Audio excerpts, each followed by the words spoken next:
vous publiez un livre d'astuces pour rendre positif le quotidien. Comment est née l'idée de cet ouvrage? Laurie Pesté, très souvent, on me demande comment je fais pour rester positive et souriante en traversant les moments difficiles. Chez moi, j'ai une grande bibliothèque avec des livres de développement personnel, je pouvais donner les trucs qui m'ont aidé à aller bien. Les gens en ont bien besoin en ce moment. À qui vous adressez-vous? À toutes les personnes qui souhaitent trouver des solutions faciles pour se sentir mieux. J'explique comment lâcher prise, se débarrasser des personnes toxiques, gagner confiance en soi, les lois de l'attraction. Si c'est-à-dire, les pensées positives attirent le positif. Par exemple, quand on cherche à se garer, on doit se dire qu'on va trouver une place et ça fonctionne. Vous qui avez chanté la positive attitude, ces astuces étaient innées pour vous? Déjà, ça se transmet. Mes parents m'ont appris à voir le meilleur côté des choses. Il y a le caractère qui joue aussi, mais ça se travaille. Et si l'on n'est pas né comme ça, on peut le devenir. Le but de vos exercices de développement personnel, si est d'être heureuse. Mais y êtes-vous toujours arrivé? Il y a eu des moments plus compliqués quand j'ai eu affaire à la maladie, comme le cancer du sein de ma mère, ou quand on m'a diagnostiqué mon endométriose. Faire certaines choses que je prône dans le livre m'a beaucoup aidé.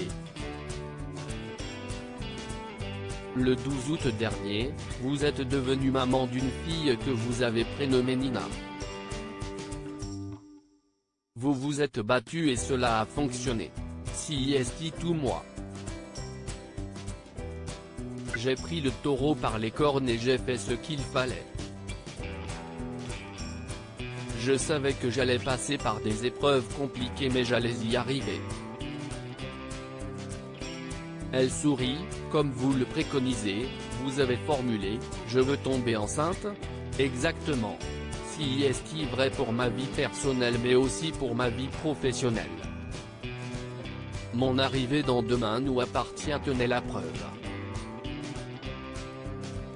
Il y a 3 ans, j'ai dit à mon équipe, il faut qu'on trouve un moyen de revenir dans le quotidien des gens. Tous les soirs en me couchant, je me disais, je vais jouer dans une série quotidienne. Quelques semaines après, mon agent m'a annoncé que TF1 me voulait dans DNA. Quel est votre prochain je veux, alors? Pour l'instant, je n'ai pas. Là, je suis comblé. Je profite. Je suis sur un nuage. Votre grossesse a-t-elle rendu le livre encore plus légitime? Elle m'a aidé à le rédiger. Les 3 premiers mois de grossesse, je n'ai pas du tout écrit. J'étais un peu en déprime. Il y avait aussi la peur, les piqûres d'hormones que je ne supportais pas. Pendant le confinement, je me suis rattrapé. Maintenant, je pourrais ajouter des choses. Depuis que j'ai ma petite, je ne lâche plus rien. Ça réveille nos peurs, il faut travailler sur soi. Arrivez-vous à prendre du temps pour vous? Je délègue. Il y a papy et mamie, il y a le papa. Je prends le temps de me faire un petit massage. Il ne faut pas oublier que l'on est une femme, que l'on est un couple, sinon on peut vite se perdre. Vous vous êtes fait couper les cheveux, d'ailleurs. Un matin, je n'ai eu envie. Changement de vie, changement de look. Avez-vous pu reprendre le sport? Il y a quelques jours, j'ai enfin couru 20 minutes.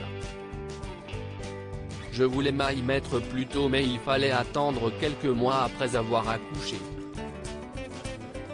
Cela m'a fait du bien à la tête. Un an qu'on m'interdisait de faire du sport avec les traitements. Je ne pouvais plus me défouler grâce au footing, à la boxe. Vous êtes-vous lancé dans un régime strict, aussi? Je ne me suis donné aucune échéance. Je fais juste attention à ce que je mange. J'ai encore quelques kilos en trop. Mais je m'assume. Ils partiront quand ils voudront. L'arrivée de Nina touche le public, si est une victoire contre la maladie.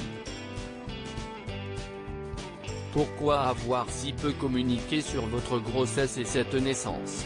Il se passe parfois tellement de choses pendant une grossesse, des drames. Même quelques semaines avant l'accouchement, que je ne voulais pas du tout en parler.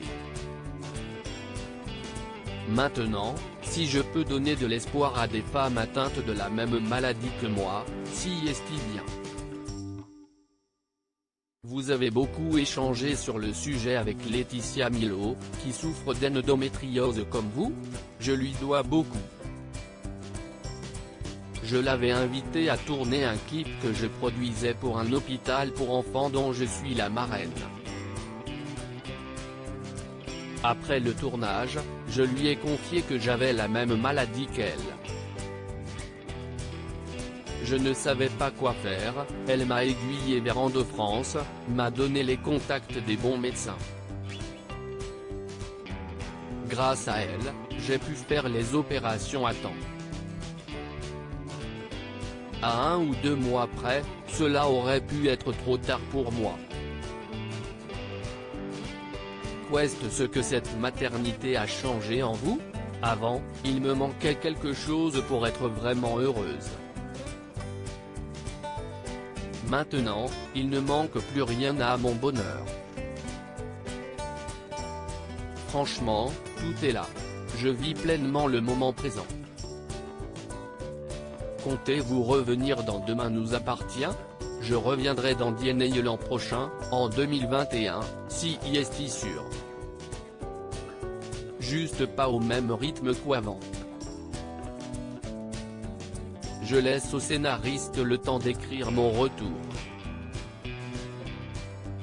Et on me verra en fin d'année dans un épisode de Nina sur France 2. Un nouvel album est-il aussi dans les tuyaux? Je bosse sur des nouveaux titres mais pas forcément un album. En mai 2021, on fêtera mes 20 ans de carrière. Ce n'est pas rien quand même. On va marquer le coup. Et je serai aussi aux enfoirés qui semblent maintenus à Lyon. Si est pas, si, compliqué, Flammarion.